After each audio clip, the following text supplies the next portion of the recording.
Program Director of the Citadel Banff Centre Professional Theatre Program, and I'm also the leader of the session in text.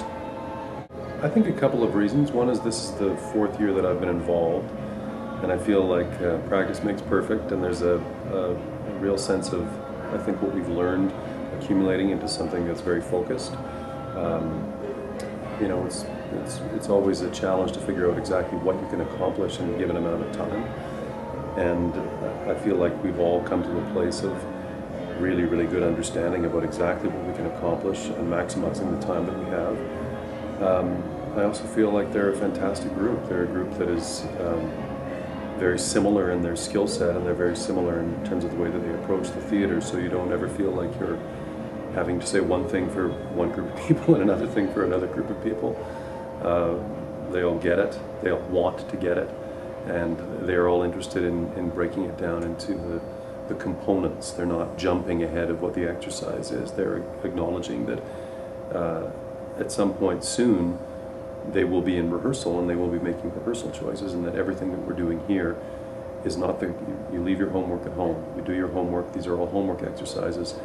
And I keep telling them, when you get into rehearsal, you forget we were ever here. You forget we ever did any of this. It's only there to inform the acting choices that you make when you go into rehearsal. I think fundamentally the philosophy is, first of all, that you can never stop learning. It doesn't matter what age you're at as an actor. I think that you know, some of the concepts that I think we all introduce here are new to many of them, but a lot of them are familiar, and we approach them at a different time in their lives. A lot of them are familiar concepts that they may have been exposed to when they were in theatre school or when they were younger actors, but didn't have the emotional or physical or intellectual maturity to really be able to integrate them. So they may have understood them, but they didn't know how to integrate them into a process, into their own process. And I think that's the other part of the philosophy, which is really that theatre training can become very homogenized. So you say this is one thing that will work for all actors, instead of really recognizing that there are many, many different processes, and there are many, many different ways to approach towards the same goal, which is really just emotional depth and honesty and truth. And what we need to be doing as mentors or as instructors of the theatre is really identifying the individual parts of every actor and being able to approach them based on that. So you say, well, this person is very intellectual, and we need to find a way that these intellectual exercises are completely integrated, and we can open them up emotionally, and vice versa. This person may be a complete emotional raw nerve, but it tends to be a bit of a wash, so how can we get to more specificity with them? And I think that the other great thing about this year is that I feel like we have a real unity in the way that all of the mentors are approaching their own subjects, and not only that, but being able to look at what somebody else is doing and draw parallels to what they're doing in their own sessions. Well, I think there's a few things. The first is that, most obviously, that they take what they are learning here and go straight into production for a main stage production at Canada's 3rd largest theatre, where, as Bob has put it, they are the show. I mean, there's no, we're not easing them into anything. We're throwing them into something where they're carrying a show that is a very important part of the season at the Citadel.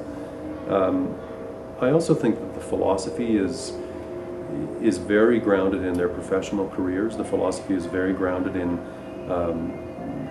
in them being professionals already and them having skills already and maximizing the skills that they have. I don't feel like there's a lot of pedagogy here. And I feel what pedagogy there is there to support the fact that we recognize the fact that they are professionals and that they will focus that everything that we do here is focused on making them better rounded actors. I think in a way comparing programs is apples and oranges, because I think they each have their strengths.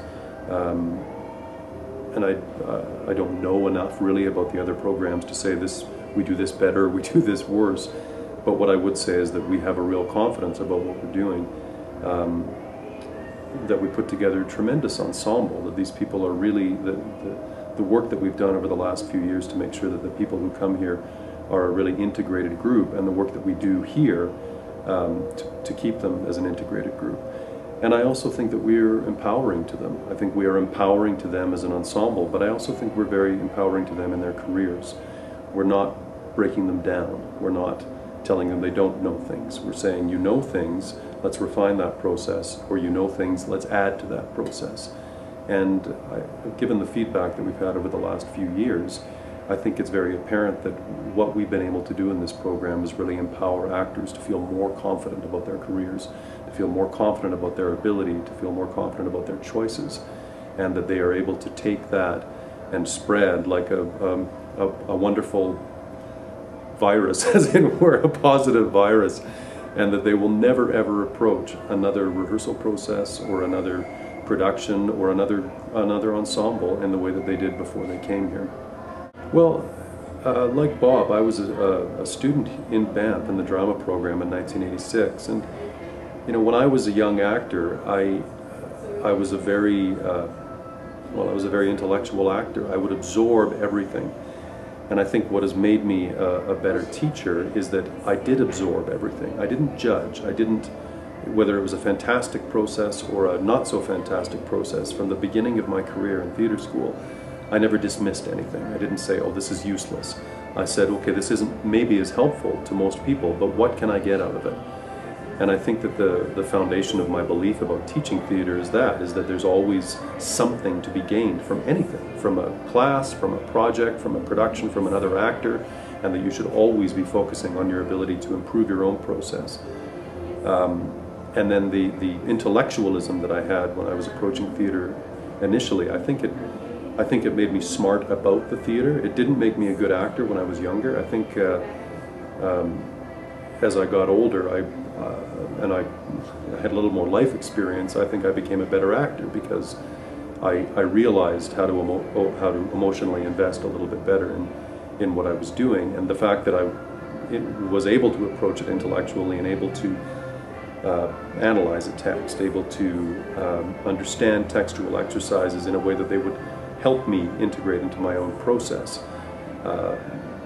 When those two things met when I was in my early 30s, I feel like it not only allowed me to become a better actor, but it allowed me to become a better teacher, because I understood how those exercises actually applied to the goal, which is honesty and emotional investment.